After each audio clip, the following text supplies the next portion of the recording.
En el video anterior hablé sobre la importancia de las obras de misericordia con relación al día del juicio. En este video quisiera hablar sobre las obras de misericordia, pero como evidencia de una fe verdadera, ¿no? Cuando hablamos de la importancia de las obras en nuestra vida como cristianos, alguno podría objetar que somos salvos solo por la fe, sin las obras de la ley, y que por lo tanto en el cristianismo las obras no son importantes, ¿no? Esta comprensión distorsionada del Evangelio vacía al cristianismo de los frutos que se esperan de él, ¿no? Esta comprensión distorsionada convierte al cristianismo como un árbol sin fruto, ¿no? Llenos de hojas y apariencia, pero sin la empatía para con la gente que está sufriendo alguna necesidad. Entonces, continuando con el mismo pasaje que hacía base en el video pasado, en el pasaje de Mateo 25, ¿no? Cuando habla sobre las ovejas y los cabritos. En el verso 34 dice: entonces el rey dirá a los de su derecha: venid, benditos de mi Padre, heredad el reino preparado para vosotros desde la fundación del mundo. Porque tuve hambre y me disteis de comer, tuve sed y me disteis de beber, fui forastero y me recogisteis, estuve desnudo y me cubristeis, enfermo y me visitasteis, en la cárcel y vinisteis a mí, ¿no? Este, las ovejas, un cabrito entre medio de las ovejas podía confundirse por su apariencia, ¿no? Por su tamaño, podía confundirse, pero la diferencia real estaba en el comportamiento, en las actitudes, ¿no? Entonces, eso es lo que diferencia también a un verdadero cristiano de uno que no lo es. Son un corazón empático, una fe que impulsa las obras, ¿no? Por eso las obras de misericordia evidencian la veracidad de nuestra fe. Una fe verdadera genera preocupación por los que sufren. Una fe verdadera produce empatía en el corazón, ¿no? Una fe verdadera es incompatible con la indiferencia para los que están sufriendo alguna situación. Ya en el primer siglo del cristianismo, cuando empezaba a surgir la iglesia, hubo ya una controversia sobre la importancia de las obras, ¿no? El apóstol Pablo predicaba y enseñaba que una persona, para ser salvo, para ser aceptado por Dios, lo único que necesitaba era fe, era fe. Creer en Dios no era un requisito entonces para ser aceptado por Dios.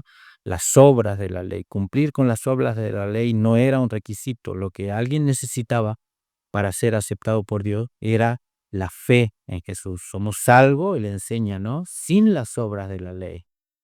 Y esto, al parecer, fue tomado por algunos y tergiversado al punto de decir que como cristianos no necesitaban hacer obras, que las obras no eran importantes porque, decían ellos, somos salvos solo por la fe y sin las obras de la ley, ¿no? Y en respuesta a esto, el apóstol Santiago escribe parte de su epístola y dice así en Santiago capítulo 2, verso 14 al 17: hermanos míos, ¿de qué aprovechará si alguno dice que tiene fe y no tiene obras? ¿Podrá la fe salvarle? Y si un hermano o una hermana están desnudos y tienen necesidad del mantenimiento de cada día, y alguno de vosotros les dice: id en paz, calentaos y saciados, pero no les dais las cosas que son necesarias para el cuerpo, ¿de qué aprovecha? Así también la fe, si no tiene obras, es muerta en sí misma. Pero alguno dirá: tú tienes fe y yo tengo obras. muéstrame tu fe sin obras y yo te mostraré mi fe por mis obras, ¿no? Aquí vemos que el apóstol Santiago pareciera que contradice al apóstol Pablo, eh, pero no está contradiciendo al apóstol Pablo. Lo que está haciendo aquí el apóstol Santiago es mostrar la diferencia entre una fe verdadera y una fe muerta, una fe viva y una fe muerta, una fe que salva y una fe que no salva, ¿no? Entonces, ¿somos salvos solo por la fe? Sí, somos salvos solo por la fe, pero esa fe tiene que ser una fe verdadera, una fe viva que impulsa a las obras, no una fe muerta solo de palabras, ¿no? Hubo en la ciudad de Corinto, donde el apóstol Pablo había predicado, como también hay en nuestros días, ¿no? Quienes hablaban de muchas cuestiones, de doctrina, de conocimiento, pero no se preocupaban por hacer buenas obras, por hacer obras de misericordia. Y el apóstol Pablo escribe en su carta a los Corintios, escribe en Primera Corintios capítulo 4, verso 18, dice así: mas algunos, haciendo referencia a esos que no se preocupaban por hacer buenas obras, ¿no? Mas algunos están envanecidos, ¿no?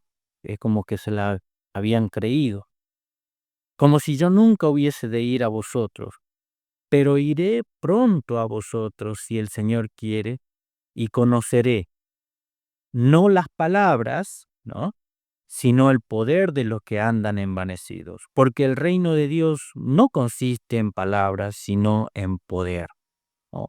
Y esto es tan llamativo, ¿no? Porque él dice, voy a ir, voy a examinar al que están envanecidos, eh, y voy a conocer no las palabras, sino los hechos, ¿no? Dice, porque el reino de Dios no consiste en palabras, ¿no? Entonces, tener fe no es simplemente decir que creemos, no es solo palabras, no es solo discutir sobre eh, quién tiene la doctrina correcta, ¿no? Si la fe que nosotros profesamos no nos impulsa a las obras, tristemente hay que decirlo, la fe que profesamos es falsa, ¿no? Y si seguimos así, un día el Señor nos dirá, bueno, que nos pongamos del lado de los cabritos, ¿no? En línea con el apóstol Santiago, con el apóstol Pablo, ah, exhortando aquí a los corintios, o el apóstol Juan también escribiendo a la Iglesia Universal, él dice en Primera de Juan capítulo 3, verso 16, en esto hemos conocido el amor, en que Él dio su vida por nosotros, así también nosotros debemos dar nuestra vida por los hermanos, ¿no? Pero ¿cómo puede habitar el amor de Dios en aquel que tiene bienes de este mundo y ve a su hermano pasar necesidad y le cierra el corazón? Hijitos míos, no amemos de palabra ni de lengua, sino de hecho y en verdad, ¿no? Entonces, que no sea solo palabra, que no sea solo como este árbol que Jesús se acercó a buscar frutos y solamente encontró hojas, ¿no? Porque eso produjo que el Señor lo maldiga y el árbol se secó, ¿no? Pero entonces, que no sea solo doctrina, que no sea solo oración o rutinas religiosas como ayuno, todo eso está bien, tiene su lugar, tiene su importancia, ¿no? Pero que no sea solo eso, sino que podamos poner nuestras convicciones a trabajar, nuestra teología en acción, por decirlo así, ¿no? Nuestras convicciones doctrinales deben impulsarnos a hacer obras de misericordia. Entonces, que nuestro cristianismo no se reduzca también a discusiones teológicas, sino que le demos importancia, que nos preocupemos por aquel que sufre una necesidad en la medida de nuestras posibilidades, ¿no? Hay veces que uno quisiera ayudar, y a veces no tiene los recursos que se necesitan para solucionar o, o ayudar. Pero qué lindo, ¿no? Tener siempre esa disposición en la medida que el Señor nos permite poder hacer obras de misericordia, ¿no? Entonces, somos salvos solo por la fe, ¿no? En el sentido de que cuando nos arrepentimos de nuestro pecado, cuando creemos en el Señor, ¿no? Cuando nos acercamos por primera vez, ¿no? El Señor no nos exige como requisito para aceptarnos obras. Él no nos exige para aceptar. Si nos arrepentimos de nuestro pecado, si hay alguien que quizás ha estado alejado del Señor, o que no conoció al Señor y se acerca a esa persona queriendo encontrar salvación, no son los requisitos las obras para que esa persona sea aceptada. Lo único que necesita esa persona es poner su fe en Jesús y el Señor, Dios el Padre, lo acepta con los brazos abiertos, ¿no? Pero a medida, ¿no? Este mensaje ya es para los que son creyentes, para los que llevan un tiempo, ¿no? Viviendo la fe, ¿no? Pero a medida que nosotros vamos madurando en el camino de Dios, la fe necesariamente tiene que dar fruto, tiene que producir obras, ¿no? ¿Por qué? Porque las obras de misericordia son las que evidencian la veracidad de nuestra fe. Como dijo Jesús en alguna oportunidad, por los frutos se conoce el árbol, ¿no? ¿Cuáles son esas obras? ¿Cuáles son esas evidencias, no? El Señor un día, cuando nos juzgue, Él va a buscar en el historial de nuestra vida cristiana frutos, ¿no? Obras de misericordia. Y esas obras son, por ejemplo, acá las nombra algunas, ¿no? Haber ayudado con mercadería, con alimento, aquel que pasaba necesidad. A eso hace referencia cuando dice, tuve hambre y me disteis de comer, ¿no? O haber sido atentos a la necesidad, ¿no? Por ahí hay personas que llegan y necesitan que son un vaso de agua fresca, ¿no? Algo, ¿no? Porque, o alguien está trabajando y tener esa atención de acercarle, ¿no? Dice, tuve sed y me disteis de beber. Y también nos habla de la hospitalidad cuando dice, fui forastero y me recogisteis. Eso es algo que se ha ido perdiendo, ¿no? Pero que el Señor nos ayude, ¿no? La hospitalidad habla de una buena atención para aquel con que llega a nuestra casa, ¿no? Y necesita quedarse. Y en la medida de nuestras posibilidades, hacerlo también, ¿no? Dice, estuve desnudo y me cubriste, ¿no? Qué lindo que en la iglesia, en los anexos, en diferentes lugares hay hermanos que dicen, bueno, esta ropa vamos a separar y vamos a regalar esta ropa para la gente que necesita. Entonces, esas obras son muy lindas. Uno se acerca, comparte con aquel que tiene necesidad y uno ve que mayormente los niños en los barrios que son carenciados, ¿no? Salen contentos, la gente.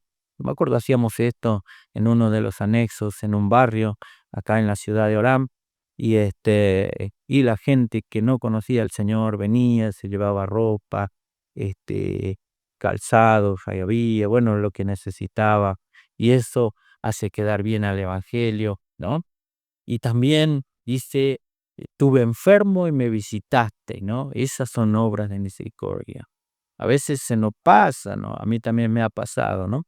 Eh, Dejar pasar por ahí eso como algo sin importancia. Pero qué importante es cuando nosotros nos toca estar enfermos, por ahí pasa un día, dos, sufrimos con un dolor, con alguna situación, y de repente nadie nos manda ni un mensaje ni se preocupa por nuestra situación y ahí eso nos hace reflexionar, ¿no?